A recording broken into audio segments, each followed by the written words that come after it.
Welcome to Popternative, where we dive into topical discussions from the worlds of pop culture, social media, and sports.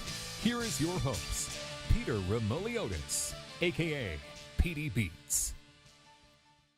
Hello and welcome to the Popternative Podcast. This is the podcast where digital discussions, the worlds of pop culture, social media, and sports, and of course wrestling. We love wrestling here.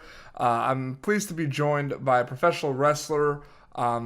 You could see, he's an independent wrestler, but he's also known for his work with Reality of Wrestling, which is Booker T's wrestling stable. We're with Cam Cole. Cam, welcome to Popternative. What's up, man? I'm glad to be here today. To be here. For sure. I mean, icebreaker, when did you kind of decide that pro wrestling is what you wanted to do for a living, man? I always get that question. It was just something growing up, actually. It was I went to a Blockbuster. How crazy did that sound? It was like just a random day. I was like, I'm going to rent this wrestling game. It was a SmackDown versus Raw. Put it in, and it was done. Like, from the day, I was like, I need to do this. And it never changed. So growing up, I was just like, I'm going to be a wrestler, man. I told everyone that thought I was crazy, but I was like, whatever. And when did you start wrestling? Like, how old were you when you started to wrestle? I think I started at 21, which is almost 4 years ago. It's pretty crazy. Time just flies. Wow. And talk a little bit about, you have for people that don't know, Cam Cole, you have accomplished a lot, as being kind of a younger up-and-coming wrestler, because it's a great time to be a pro wrestler right now. Talk a little bit about what it's been like the last couple of years, where you've been wrestling, who have you been wrestling, let's get into that a little bit. And you're definitely right. Like, I was just talking with a friend last night, independent wrestling has never been bigger. It's so many promotions are opening up, like, every single day here in Texas, around the world. It's crazy. And I started up in Portland, Oregon. I trained at a school called the West Coast Wrestling Connection. I did it for a little bit, but I wanted to expand. I wanted to go somewhere with knowledge, where someone who's done it, who's been there. So I was looking up, it was another thing that was just random. I went on YouTube, I was looking up things, and I saw Booker T. He had his show. It was Christmas Chaos from a couple years ago. And I was like, I just saw it, and I knew, like, it was just one of those things that clicked again. So I just saved up some money. I had like $1,000. I was like, I'm taking all my stuff, and I just drove down here to Texas. I started doing that. That was about 3 years ago, I think. So I've been doing that. And then from that day, I've just been traveling, doing the indies here in Texas, go to California sometimes, go to Oregon, trying to get my name out there, any place I could go, really. I ask wrestlers this question a lot. I always get different answers, so I'm really excited to see what you're going to say. What is, if you can kind of pick one thing about being a pro wrestler that you love the most? What does Cam Cole love the most about being a pro wrestler? Does he love the in-ring? Does he love the promo cutting? Does he love the crowd reaction? Is there something that you like that kind of is the cherry on top of being a pro wrestler? I think it's the pressure to kind of expand yourself and get away from your comfort zone. There's been so many times the spotlight's been on. I've had this big moment, and I really had to test myself and say, can I do this? Especially when I was younger, can I do this?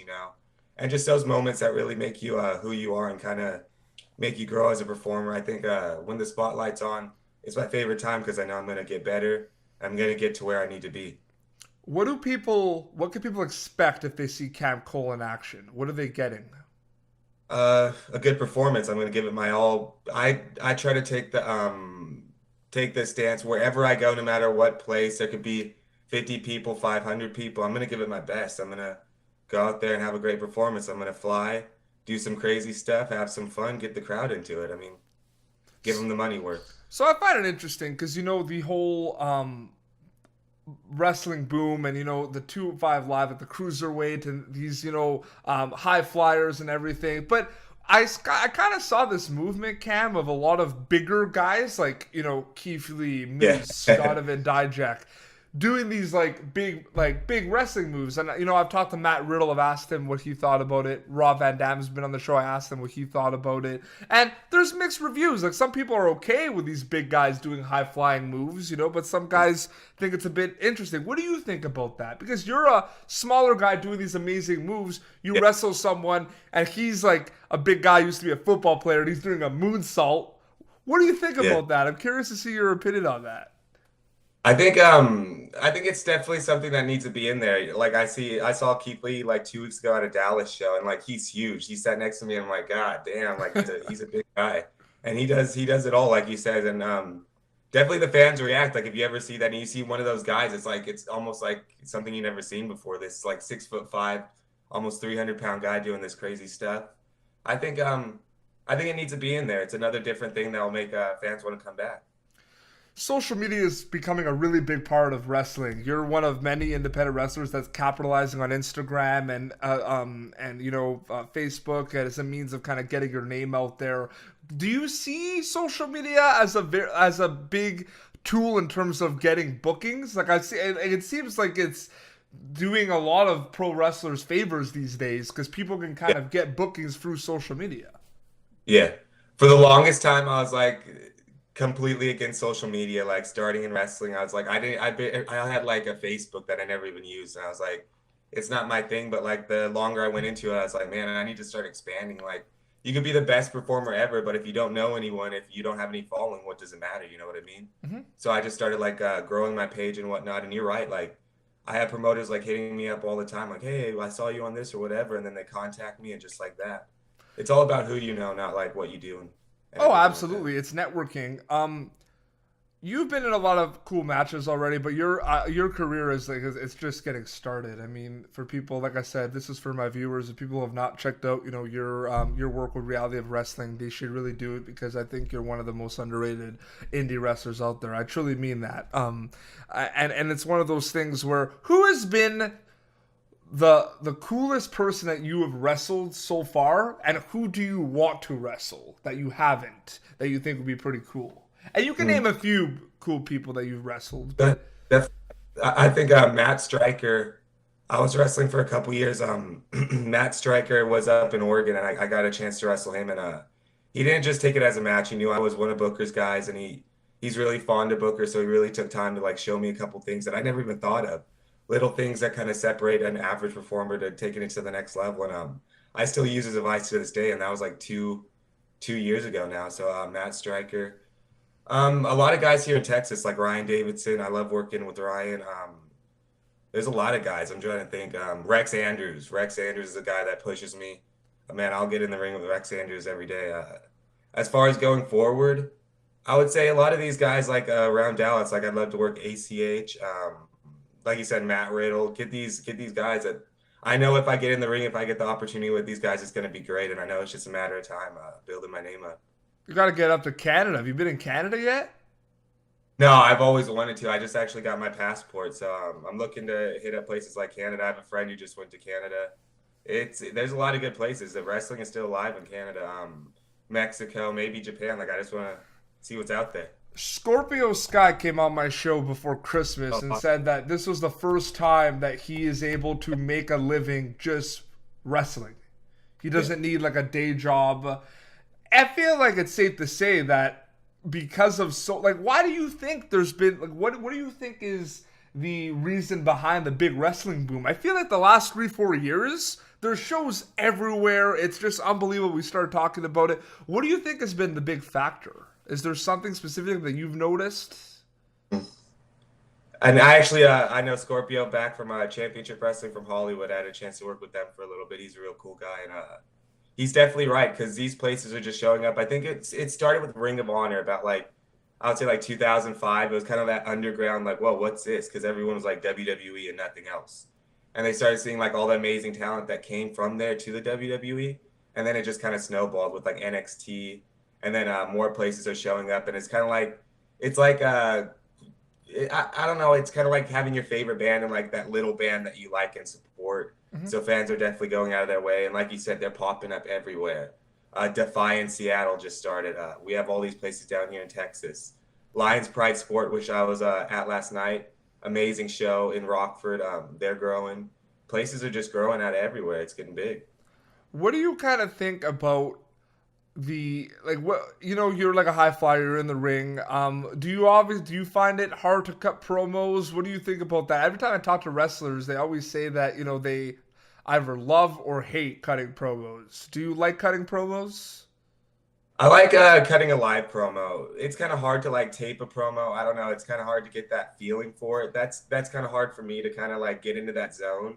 But when we ever do like live stuff in the ring, it's easy. You just grab it and you just kind of feel the crowd go with the moment. Some people say it's hard, and I was definitely for the longest time like I've always been kind of like a shy person growing up, so it was kind of hard to break out in that element. But I feel like I'm getting better at it every day, and something I'm not dreading anymore. It's something I look forward to getting better at.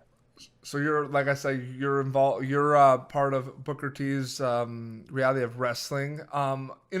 He's a busy guy. He's doing a lot of things. I'm sure he does a good job of kind of keeping in touch with you guys. Have there been a lot of things that you're learning from Booker T, like on a daily basis, or like every time you do a show? Like, talk a little bit about that relationship.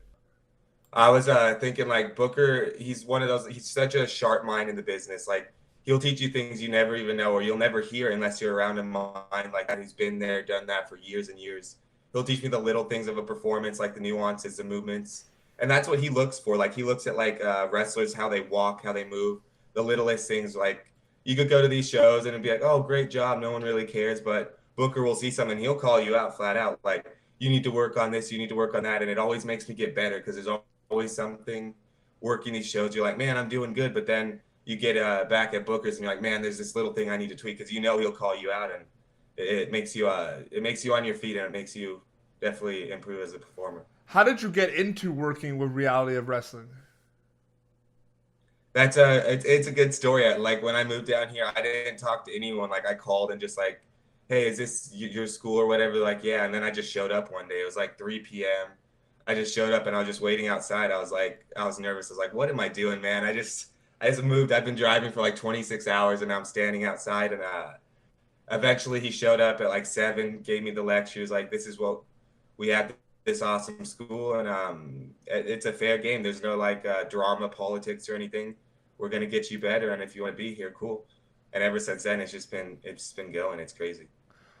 A lot of people talk about, oh, like, how did you get here? Oh, like luck had to do with it. But I find that, like, hard work pays off is a cliche, but like I don't like when people call it a cliche because I honestly believe in that.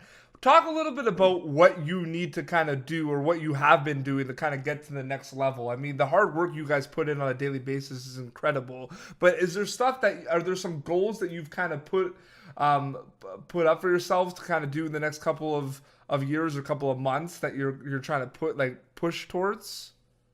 Yeah, this year really, I kind of looked back at my year and I was like, man, I did really good and I was proud of everything I did, but I wanted to get better and I knew taking it to the next level would be something I could do. And the one thing that I've really been focusing on is conditioning and just getting the most ripped, shredded look I could get, which is I think will take me. It's all about that show, that look or whatever. So I've been dieting like crazy, working out 3 times a day, just going. That's one of my main goals going forward. Just I know I don't have the most experience, like 3-4 years, but I know if I show up best shape possible, man, I'm gonna go. And it doesn't matter how long you've been doing it; it's about how hard you've been doing it. Oh, absolutely. Well, I think we'll wrap up. But Cap, thank you so much for joining us on the show, man. I really, really appreciate it.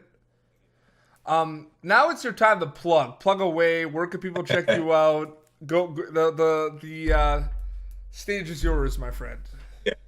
Well, you can find me on Facebook under Cam Cole, and then my Instagram at Cam Wrestler, and I'm usually pretty active on Instagram. So yeah, hit me up on Instagram. Any shows we should be looking out for? Yeah, this Saturday actually I'll be at Reality of Wrestling, our next TV taping. It's going to be a big event, a special announcement. So that's the one I'm looking forward. But I have a bunch of shows, man, to think of. Like the rest of April's packed up pretty much. Rest of March I'm full. So it must be awesome when you kind of look at that calendar. You're like, wow, like it's packed. Yeah. Sometimes I forget. Like people be like, "Hey, are you doing anything on this day?" I'm like, "Yeah, I'm free." And then I'll check my phone. Like, damn, because I put it all on my calendar on my phone. I'm like, never mind. I actually have a show or whatever. So it gets crazy, but absolutely. Well, Cam Cole, all the best for the rest of the year, and we look forward to kind of looking and seeing you grow on the pro wrestling stage, man. Absolutely. Thank you for having me.